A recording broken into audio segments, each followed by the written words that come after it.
coherent response were you even close to anything that could be considered a rational thought.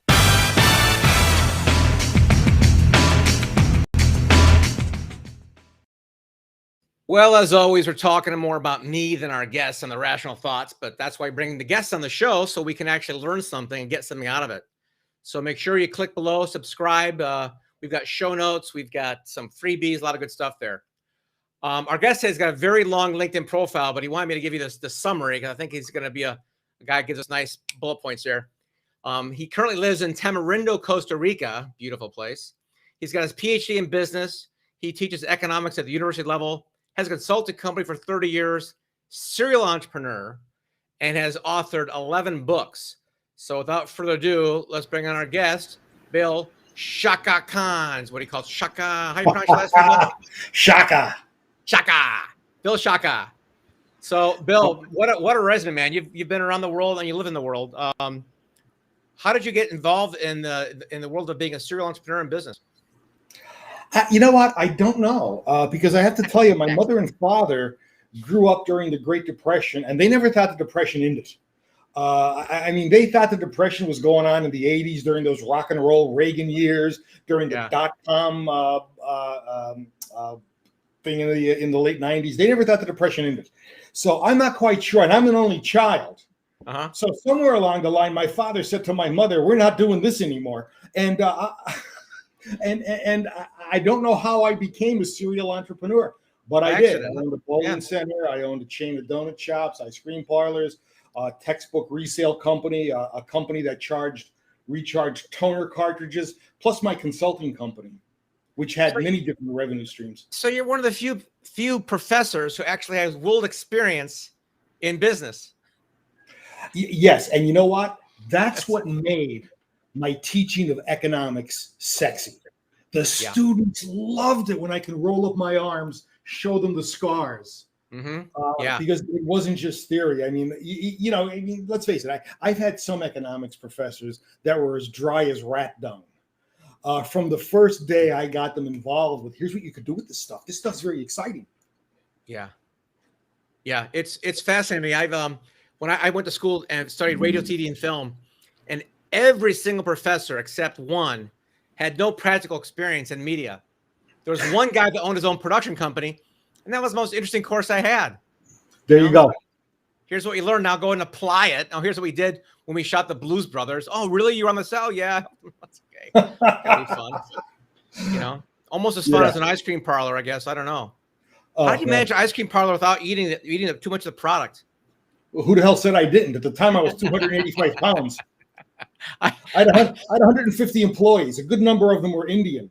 And I was complaining to one of them about my weight. And he said to me, "Boss, don't worry about a thing. You are built like a god, but it's Buddha." The happy Buddha. Yeah. I fell into the, hey, I'm going to buy some of those vending machines and get some residual income for a while. And, I had a route that I'd go and like 12 machines. And I just have one, just one, just to keep my drive going. Maybe one more, right? And then by half a box later, I gained a few pounds with that stuff. It's dangerous. That's it. Dangerous business. So out of all the businesses you have had over the years, which has been your favorite one? My consulting business. That's a long. Which I now took into social media. Okay. Yeah, I love training. I love leadership training. I love management development. I love sitting with young executives and watching the light bulb go on. Right. It's really cool stuff. What kind of things are they bringing to the table that you just like smack your head and go, "Where did you learn that? What do you got to unlearn?" It's not as bad as it was a few years ago when the first generation of millennials came through. The next generation of millennials that are out now, they're valuing this, and by this I mean gray hair. They're starting to see that you know what? If somebody is wiser than me, I can learn from them. Yeah. And I think what I'm seeing here is a transformation. 10, 15 years ago, individuals viewed technology as the answer. Yeah, now I'm seeing a turnaround. Like when I was growing up in the 80s, Technology is what gets you to the answer quicker. Mm-hmm. The steam shovel is not the answer. The steam shovel does what 50 men and shovels can do much faster. Kind of the same thing. And people are starting to realize that. Yeah. A tool is not a solution, especially if it's applied improperly, right? It's, Yes. Yeah. Yes. Very good string. All right. So the consulting business, 30 years doing that. What type of businesses do you consult with? Yeah, all of them. All of them. You know what? I have small mom and pop restaurants on my client list, and I did business with Air Products, which is a Fortune 20. The Department of Homeland Security did a lot of work with them. The U.S. Army did a lot of work with them. And, it's funny. I mean, I'm sitting in front of fairly high-ranking Army people, and I didn't even make it to tenderfoot as a Boy Scout. So I thought, how am I going to get along with these people? We got along famously. Yeah, we have a lot of clients in our author business. We ghostwrite books for people, and my favorite clients are athletes and veterans because they do what they say they're going to do. They show up on time, and they're still humble enough to learn. At least that's been my experience. Yes. Yeah. Yes. And humility is such an important part of learning. Yeah, humility is strange. Just when you think you have enough of it, you lose some. So. By its very nature, right? Yeah. As soon as I'm humble up. That's a good point. So obviously, this author your brand show, we like to talk about executives and business owners who've authored books, and you've authored 11 books. So I don't know if we had time to go through all 11, but give me the top 2 or 3 you've done and tell me about them. I'm not even sure I remember all 11. So I don't think we're going to go through them all. The first book I wrote back about 9 years ago was called Gold's Book. What I did is I took the scientific formula for goal setting, that being the definition of success, progressive realization of worthwhile predetermined personal goals, and then the goals process of the SMART goal process, specific, measurable, attainable, realistic, timely, and I added another T called tangible, and I turned every one of them into a chapter. But you know what? I found the book boring, dry, uneventful. So I turned it into a novel. I'm also the author of 5 horror novels. I published them under a pseudonym because they are fairly graphic, fairly sexual, and I didn't want it associated with my leadership side. So I didn't turn the goal setting book into a sexual graphic horror novel, but I did turn it into a novel. Maybe I should try that. But I did turn it into a novel where a CEO took a young business professional and sent him to different people. Every person representing specific, measurable, attainable, real. And every chapter was a thread. When you finish the book, the thread is woven into a tapestry of goals. Oh, nice. Wow. I found that it did pretty well. So I wrote a sequel to Gold's Book that I very originally called Gold's Book 2. And those are the first 2 books that I wrote. Wow. Okay, so yeah, definitely send me a link to put in the show notes below here. People ought to get that book. I'm curious about it already. I want to read it. I had on a New York Times bestselling author just the other day, and he's written both fiction and nonfiction. He came out with his very first fiction book, and it was a great, great book. And we talked a lot about the idea of storytelling and how nonfiction authors need to read more fiction to make their stuff work better. What do you think about that? Absolutely. I've read primarily in horror and science fiction, although I have read some drama, but I've been reading for 30, 40 years. And I will tell you, one of the things is that I have incorporated into my nonfiction writing is the idea of storytelling, conversational language. And I find it to be just superb. As a matter of fact, I've been using Dragon very recently, Dragon speech recognition, because I like to talk to individuals. No, really? I can't see that when you. No, really? Oh, really? You're kind of a shy guy. So I talk to the computer, and it's been working. Okay, here's a question for you. I've tried that before, and I end up like trying to edit as I write. And I know you shouldn't do that because I'm like looking at the mistakes there, and it bothers me. How do you manage it? How long do you record when you do that? I could record for 40 minutes or so, but actually using something like Dragon is you got to get the hang of it. I'll give you an example, period, new paragraph. This is kind of the way you have to talk, comma, when you're speaking in Dragon. Uh-huh. Period. Yeah, new paragraph. Got it. So yeah, I've done that a few times before, but yeah, I got to stop looking, I guess. Do you look at the screen, you do it? Yeah. Yeah. I'm not, it's no video. Right. I mean, sometimes I'll actually record into Camtasia just to see what I look like. And I got to get Photoshop, see if I could take a half an inch off the nose. But until then, It's classic. It's not as bad as Lawrence of Arabia, where Anthony Quinn had that hawk thing on it. That was coming out like like Pinocchio. You know, you look good. it's a Roman. That's right. So 11 books. I love the fact that we do a little fictionalization of a business book. That's a good idea. Why do you think it's so important to embed stories or storytelling in how we communicate? You know what, Doug? That's an excellent question. A lot of individuals feel as if nobody wants to hear what they went through. A lot of individuals feel as though it's self-serving, and I was one of them for years. Me too. Yeah, you got to get out of that, man. People want to hear about your struggles. People want to hear about your successes. Yeah, look, I had a chain of donut shops and a chain of ice cream parlors. I brought a partner in that I never should have brought in. One day he was gone. So was $400,000. I had to put everything into bankruptcy. I lost $1.2 million in real estate, lost $400,000 in cash. I lost my family over it. I was living in my grandparents' house, which had a list price of $33,000 on it. Not exactly Buckingham Palace.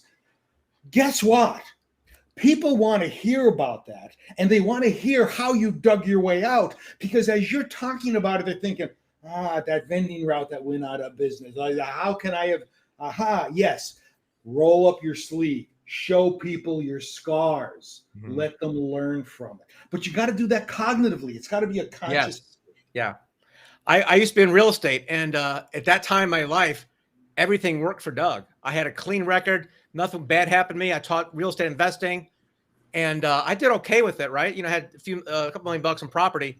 And when everything collapsed in 2008, 19 foreclosures, bankruptcy, depression, all that jazz, that's when my story got not just interesting, but I'm going to use the word relatable, because people can't relate to, like, oh, the 20-year-old who made $1 billion. Oh, that's cool. Well, I'm not 20. It doesn't help me out. It's interesting, but not helpful. And I think that's probably part of the people like to see those struggles for the relatability, for maybe just to validate their own failings. I don't know.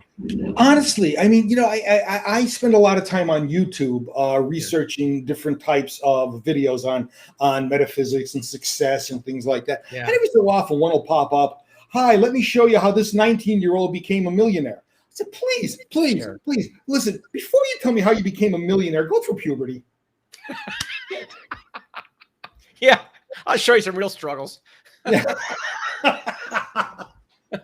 Try going to prom with a big old zit right in your forehead. See how that goes for you, buddy. Yeah. Look at unicorn. Yeah. Wow. Okay. So, all right. So I love this book idea, and then you beat that so much. Was this all at the same time? Give me the lineage on the owning several businesses and teaching and writing. Was there overlap on two or all those? How does that work time-wise? Well, kind of. I mean, I've been teaching at the university level. I don't want to say how long, but my first book was actually a scroll.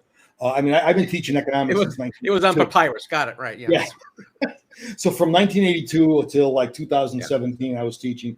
From 2005 until 2017, I actually accepted a full-time professorship at Penn State University, where I was teaching economics and leadership, etc. Before that, it was adjunct. So that was going on. I had the donut shops and my other businesses starting in 1993 up until 2006. Then they kind of flipped and became part-time when education became full-time. Got it. Okay. Left everything in 2017, came to Costa Rica. I wrote a book called Provocative Leadership, which I wanted to turn into a 1-week seminar. 9 o'clock to 1 o'clock in the classroom, 1 o'clock out in the rainforest, on the ATVs, and the catamaran. Then that was in 2000 and maybe 2019. I moved down to Costa Rica. Then it took me a year to get it going. Then COVID hit. Yeah, right. Yeah. And in 2020, I lost 85% of my revenue. So I needed to become, I had to reinvent myself. I figured out how to use Zoom. I figured out how to use GoToMeetings, and I started to do classes online. And that didn't even help, not when you're in Costa Rica, because the internet service here is basically 2 tin cans and a wire. So the end result is I moved everything to social media. I've got 9 class. You've actually frozen on me. There you are. I'm still here. I've moved everything to social media. I've got 9 courses on social media. I'm moving my books to social media. I'm figuring out how to use sales funnels. And, I'm just doing it again. So you just keep on going, man. Philosophy of life, you have to be like a Timex. You have to just take a licking and keep on ticking. Keep on ticking. Only we understand that reference, I think. It's an old one. For those of you that are too young to remember that was the commercial during the Beverly Hillbillies. Right. Yeah. So why Tamarindo? I've been there. I know I would go there. I mean, are you a surfer, or what was the appeal? No, I'm not a surfer. I like the fact that I'm about 10 minutes away from a dozen different beaches. Yeah. And I hit the beaches every day. I like to walk the beaches, and I walk 4 or 5 miles a day. So I'm happy with that. Now, if you ask me, is Costa Rica the final spot? I don't know about that. I did a lot of work in Thailand. Thailand is starting to open up, and I'm starting to look at Koh Phangan. I'm starting to look at Koh Samui as a final resting ground. Well, Phuket's open right now. I've been to Thailand about 20 times. I love it there, almost like I'm like Costa Rica, but Yeah, I've been there 10 times. I love it. But I know Phuket's open now, and I'm thinking of actually going there and spending 2 weeks in one of the hotels for whatever quarantine thing. Yeah, being quarantined in a hotel on Koh Phuket is not exactly bad. Yeah, my son got me interested in Muay Thai when I was there. That's he's big into boxing now. He's one of the few people that has met some of the top guys in Muay Thai here in the States. So it's been good. Oh, interesting. Yeah. All right. So yeah, Tamarindo is beautiful. So the teaching you're doing, is it for any size businesses? Is there a specific problem that comes up more frequently than others that you address? That's an interesting question also. If you asked me that question years back, I would say it was something like delegation is one issue. If you asked me several years after that, I'd say, well, I'm hearing a lot about time management and stress management and work-life integration. What I'm getting now from young executives is they are looking for the sage on the stage. They are looking for the individual that can just give them information. And, I'm finding myself doing a lot more talking to younger executives, and they're listening, and then they go, ha, caught that. I needed that. And then they'll listen a little while longer. They'll say, ha, got that. I needed that. And they'll jot it down. And it's got me wondering, what the hell are they teaching in business school anymore? If this stuff, which is basically business and management and leadership 101, if they're in an executive role and they don't know it yet. So it's a lot of leadership stuff, just in basic, like not even strategies, more mindset, or what kind of, give me a nugget that people go aha to. Yeah, a lot of it has to do with the social disengagement. I think that had occurred over the last 10 or 15 years. Give you an example. I had a student in one of my online classes at an advanced leadership course. He asked me a question. I emailed him back saying, this is too lengthy a topic for me to answer by email. Call me on my cell phone and we'll talk about it. He emailed me back saying, I would prefer we don't talk in person. I'd rather do it by email. I said, and I sent him back a one-word answer, no. And he never called me. This is a person that's going to be entering into leadership. So I think one of the things that I try to do is make the point to individuals that you need to develop this level of self-confidence. And it doesn't have to be technologically perfect.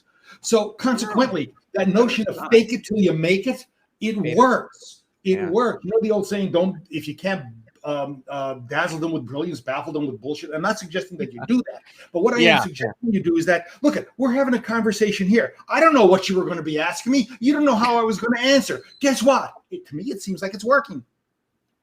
All right. So consequently, gain that self-confidence that you need to just try it. Break outside of that comfort zone. Right. And try new things, try different things, and see what happens. Take risks in your communication. Mm-hmm. There's a famous quote that a lot of people have this fear of what people think about them, right? It's less on social media because people say what they want, but it's like, oh, what are they going to think of me if I talk or if I make a mistake? And I keep reminding myself, well, that's in your brain. There's a famous quote that somebody told me once: that you'd care a lot less about what other people think about you if you realize how seldom they do. Excellent. I mean, Doug, think about it. The biggest problem with people speaking in public is they are afraid they're going to make a mistake. Yeah. I mean, stop already. It doesn't matter if you have a snot bubble coming out of your left nostril. Okay, wipe it off and keep going. People are concerned about what your content is, not how you look. Right. Yeah. Yeah. It's a funny world. I have some ghostwriters who told me that they don't want to talk. And to them, like, well, you're an introvert to the extreme. You're a writer. I'll let it pass. But in leadership, the whole essence of leadership has got to be based in communication, for gosh sakes.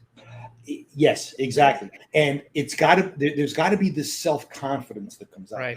I was blessed when I went for my master's in business. Undergraduate, I was a philosophy and sociology major. I mean, don't laugh. Don't laugh. We were all hippies in the 70s. Plenty. Yeah, baby. There you go. That wasn't the 70s. That was about 9 years ago. I thought that was last week. Okay, fine. Yeah, it's funny though when they cut the hair off, fans in Costa Rica. Come on, you could go play at the bars on the weekends. You could do it. You won't grow anymore. There's a hole. It looks like an eagle's nest. Anyway, when I started, I took a job right out of college as a juvenile probation officer. In 3 months, I had a knife, carpet cutter, and a penis pulled on me. All right, I won't get into that without a couple of shots of Jack Daniels. But the fact is that I knew I didn't like social services. I hightailed it back for an MBA. I had to take all my undergraduate prerequisites. So I sat in 2 classes the first semester: Principles of Accounting, which I found to be about as dry as rat dung, but I liked it though. Yeah. But it didn't have the sex appeal to me. Then I sat in economics. Well, here I am, a philosophy and sociology major, social science. Yeah. Economics is a social science. Bam, fell in love. And I had a teacher, Dr. Howard Williams at Wilkes University. He's long dead. But that I took so many classes with him, and I audited his classes over and over and over again. And what it did is it developed a kernel of self-confidence so that I was able to speak. I started teaching. May 1982, I graduated with my MBA. September of 1982, I started to teach economics because of the self-confidence. That's the goal. And that's what I try to teach young executives, that you need to have this level of self-confidence. Don't necessarily worry about making a mistake. Right. Worry about doing the best that you can. People will forgive the mistakes as long as you have the passion and the intellect to back that passion. Right. And even if the intellect isn't there, a nugget will do. You don't have to pontificate for an hour. I'm so lucky, Bill. I was when I was a young boy, I started doing magic. I had to be on stage at age 12. So I've always been very comfortable public speaking. Matter of fact, like those weird people who actually like it, as opposed to whatever it is, 90% people would rather be in the casket than delivering the eulogy. I love speaking because I grew up with it. So it's weird that people don't like it, because it's really it's the essence of humanity is communicating. Absolutely. I told you about my ex-partner. He was a magician. He disappeared in sort of $400,000. Watch your future disappear. Poof, gone. Yeah. Well, it's part of our journey, part of our story. I was responsible for my loss and my collapse. You had a guy, take it from you. So right here. Take responsibility for it. Yeah. Here's the blame right here. I let it go way too long. I should have stopped it earlier. I didn't. But guess what? $2 million might be expensive tuition. It got me the position at Penn State. It got me to write 12 books. It got me to Costa Rica. You know what? Life isn't that bad. Unfortunately, I lost my family along the way, but life isn't that bad. I'm okay with it. Right. Yeah. Nice. And you're a Ph.D. So doctor. I should have called you a doctor. You're Dr. Bill. What's your Ph.D.? What was it on? What was the topic? Yeah, piled higher and deeper. Ph.D. stands for, right? It's business administration with the major concentration was something called sales psychology. So I could be a short salesperson. I loved it too. Like lay on the couch, tell me about your mother, and I'll tell you why you can't close a sale. That's really what it's about. Pretty much.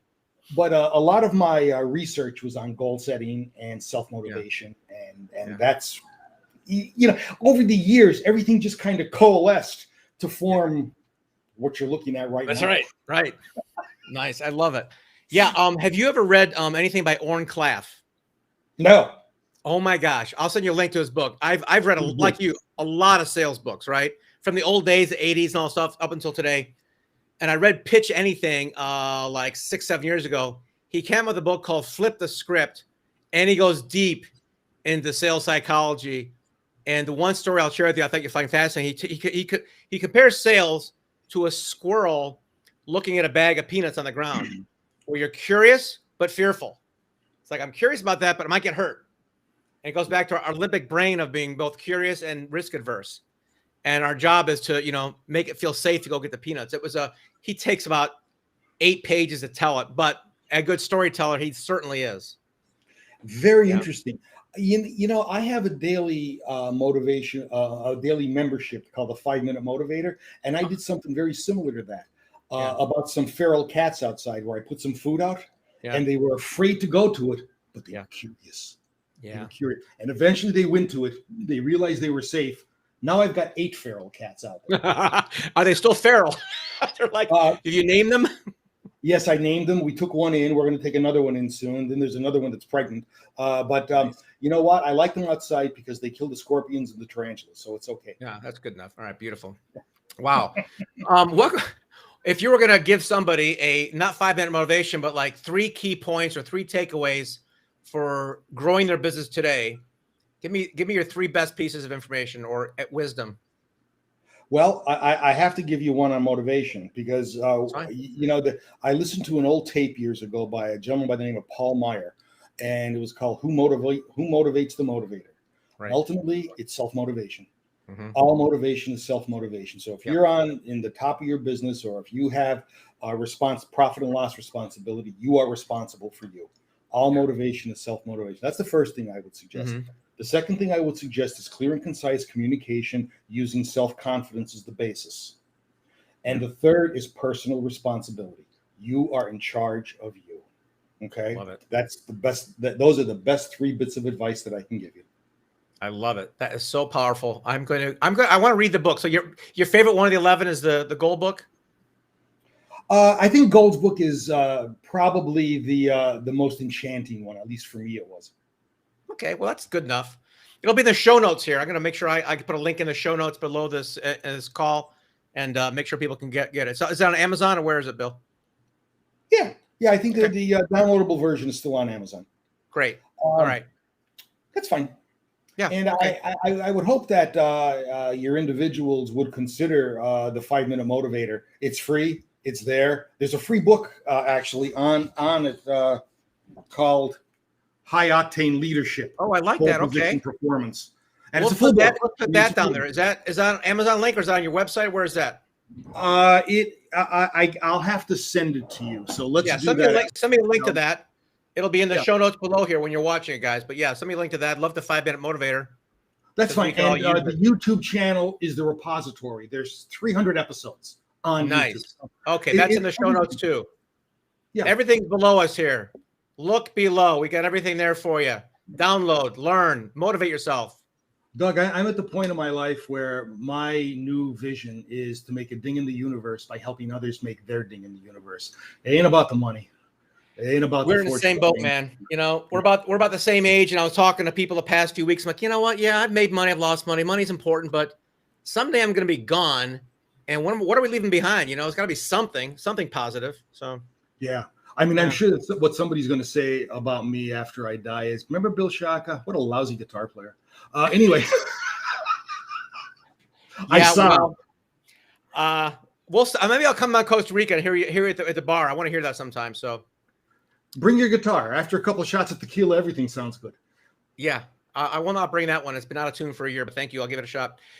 Ladies and gentlemen, Bill Sciacca, a very boring and laid back motivator and consultant that is just a delight to talk to. Check out his links below. You're a lot of fun. Thanks so much for being on the show today. My pleasure to serve. Thank you. Okay, you bet. And that concludes our episode of the Author Brand Show. Be sure to subscribe. Check out the show notes on Bill's stuff. It's good stuff. and I'm sure you're going to appreciate it. This is Doug Crow. Till next time.